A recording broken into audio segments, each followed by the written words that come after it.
የሞኝ ዘፈን ሁልጊዜ አበባዬ ነው ይባላል። የሞኝ ዘፈን ምርጫ ሲደርስ መንግስት አደርጋለሁ ካለ አታድርጉ፣ ሰላም የለም፣ ኑሮ ውድነት ነው፣ እንትና ጸጉሩ ተመልጧል ይላሉ። መንግስት ኮሮና መጥቷልና ትንሽ ወራት እናቆይ ካለ የለም ምርጫ ማድረግ አለብን፣ ካለ ምርጫ ህገ መንግስት ይበላሻል፣ ዲሞክራሲ ይበላሻል ይላሉ። ለምን? ሽግግር መንግስት።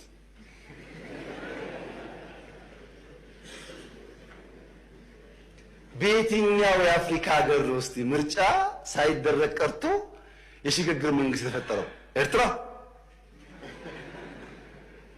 የት እናውቃለን? ከየት ተማር ነው ይሄንን? ምርጫ ተደረገም አልተደረገም ተጎጂው ምርጫ ተወዳድሮ እድል መሞከር ያለበት ኃይል ነው እንጂ ስልጣን ላይ ያለ መንግስት አይደለም። ይሄ መጥፎ ልምምድ ነው።